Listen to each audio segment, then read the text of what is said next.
Hi there, welcome to Arts at a Distance with Miss Noelle. I am the Arts Education Consultant with Merced County Office of Education, and I am so excited to be here with you today on this Music Monday to bring you an exercise about rhythms, and more specifically, writing the rhythms that you know you can hear and speak and sing and do with your body, writing them out on paper, and then being able to translate those things back and forth. This is a big deal because this is one of those things that translates directly into math proficiency. This translates directly into language proficiency. This is one of the best ways to exercise your brain that I've ever seen. I actually got this particular exercise from a beautiful woman named Janine.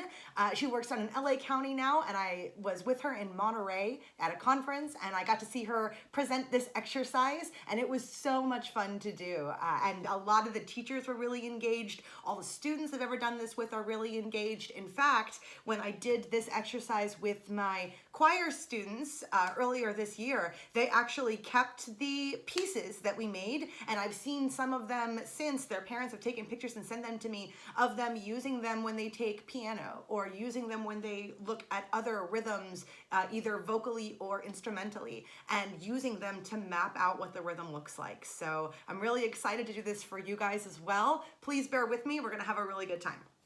Okay, first things first, you need 2 pieces of paper. Just like before, they don't need to be white, they don't need to be computer paper, but we wanna make them at least a little bit thick. Construction paper works fine, and we want them to be as neutral as possible so we can write and draw on them because we have things we're gonna make. The only other thing that you need is some kind of marker. If you only have a pencil, that works too, but I like it to be a little bit darker because I like to be able to see them from a little bit further away. Also, if you don't have scissors, that's fine. You can always rip and tear.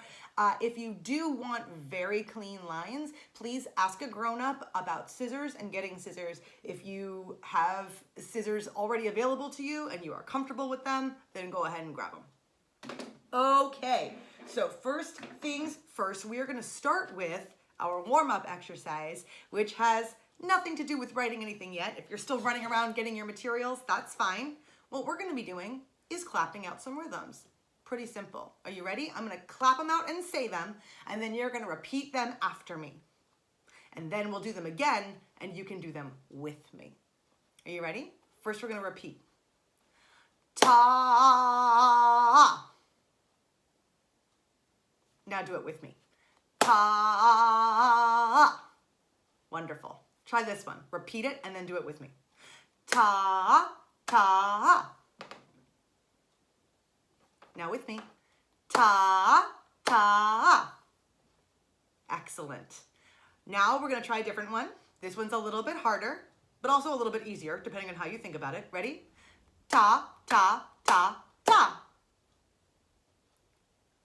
Do it with me. Ta, ta, ta, ta. Thank you. Now this one is even faster. Are you ready for this one? T, T, T, T, T, T, T, T. Again, do it with me. T, T, T, T, T, T, T, T. Wonderful. So what we've just done is represented with sound and with rhythm the way that we would do a couple of specific notes, specifically a whole note, which is 4 measures and 4 beats and takes up an entire measure. Ta. We also did 2 half notes, which are 2 beats and each take up half of a measure. Ta, ta. We also did 4 quarter notes, which each take up 1 beat and take up a quarter or a fourth of a measure. Ta, ta, ta, ta. We also did 8 eighth notes, which all equal half a beat, right? If a quarter note equals 1 beat, an eighth note equals half a beat, and take up an eighth of the measure each. So they sound like ta, ta, ta, ta, ta, ta, ta, ta. Right? So without even knowing it, we just kind of built a little bit of a music pyramid. At the bottom, it started with 8 eighth notes, and then it went up to our biggest one, which is the whole note at the top and takes up the entire measure. So what would this look like if we were to draw it? Let's work on that now. First things first, I want you to take both pieces of paper together, you're going to fold them over so that that edge is even or as even as possible. Obviously, you know me by now. You know that if it's not even, I don't care that much. You're gonna be fine. And you're going to put a little crease in there. Before opening it up, we're actually gonna fold it a second time because what we want is 3 creases across the paper, creating 4 different sections. If you hold the paper in portrait, if you hold it long ways, you should be able to see 4 sections across. So let's see what that looks like, shall we? Bam, like that. Does everybody see? And I do want you holding it long ways like that. Perfect.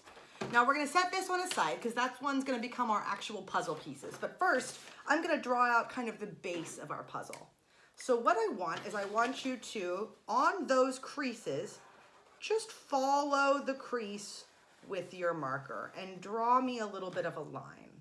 This is just a very loose guide to where these puzzle pieces, when we make them, are going to go. And that's gonna look like this.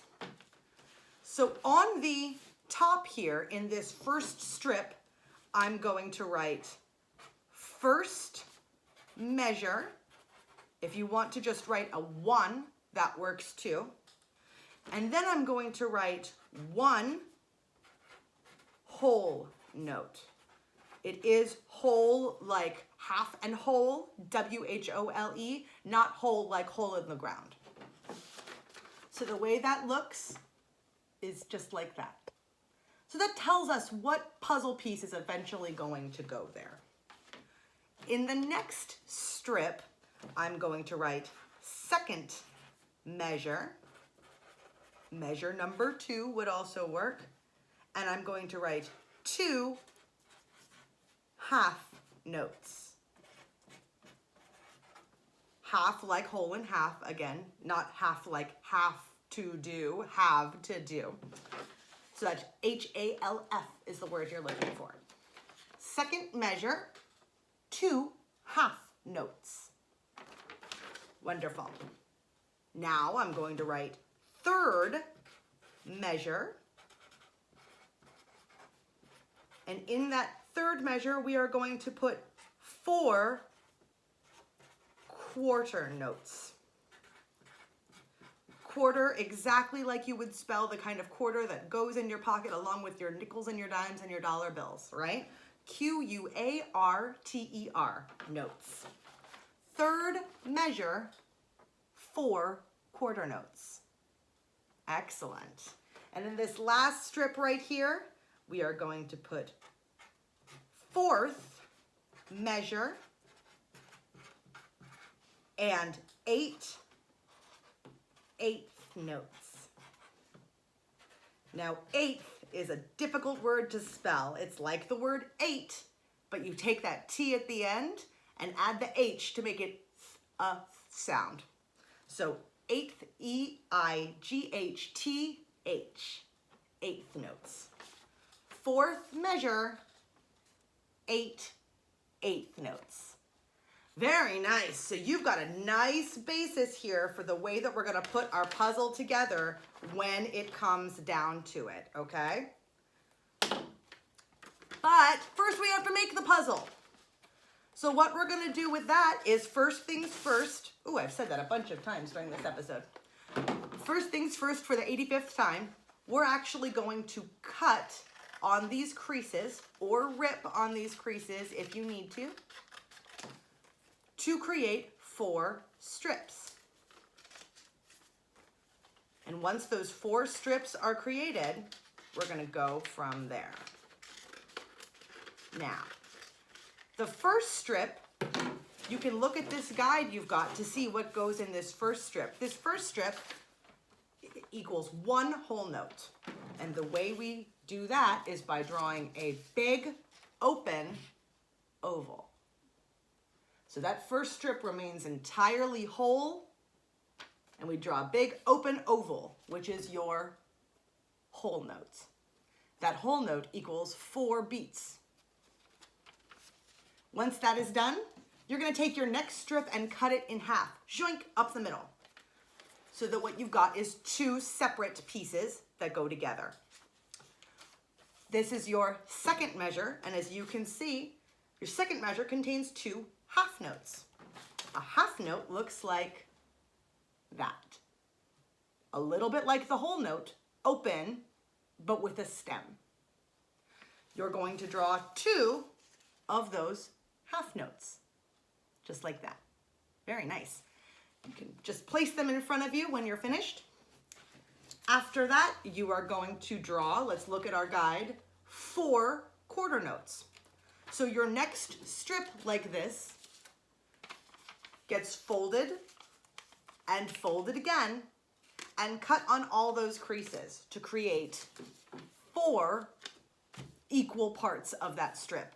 And on those strips, or on those pieces, you're going to draw a quarter note on each.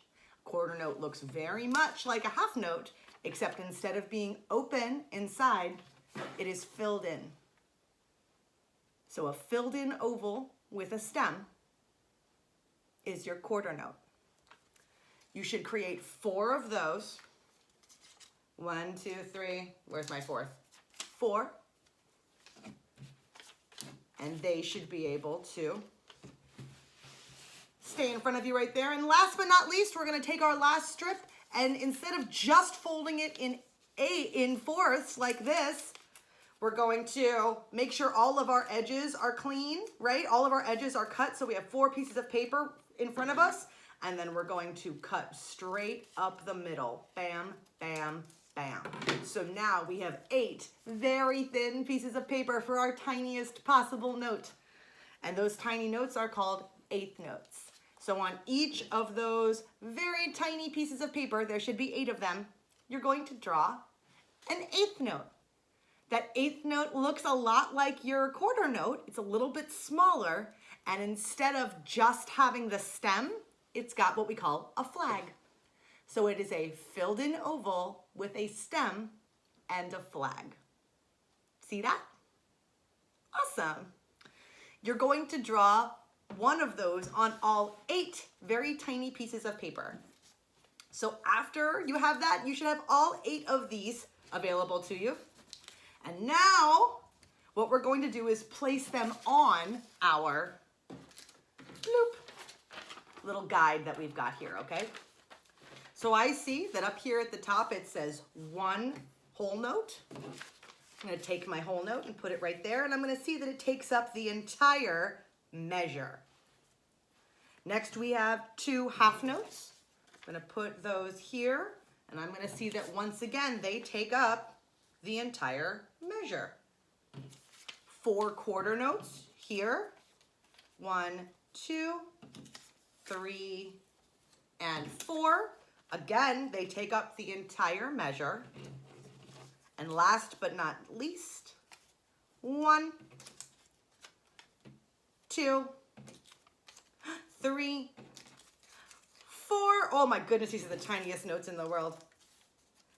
5, 6, 7. I'm missing a note. Where'd it go?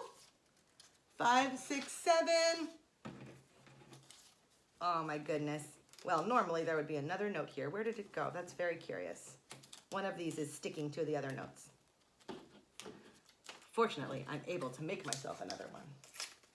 5, 6, 7, and filled an oval with a stem and a flag, 8. Look at that problem solving we did right there.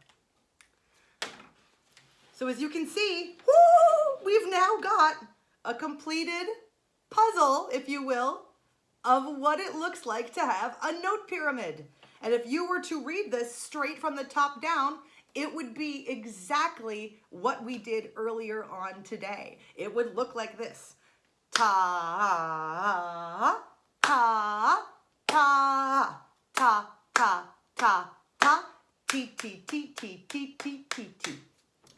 And so next time we meet, if you guys are able to keep this, put it away somewhere, we will experiment with moving some of these notes around and making them a little bit more complex pattern-wise, because now what we can see is that anytime you can make these notes fit into the measure, that's a pattern that you can see written and replicate. We'll practice that next time. Thank you for joining us on Music Monday. Put this away somewhere. I'm Miss Noelle for Arts at a Distance. Please stay safe, please be happy, and please make art. See you later.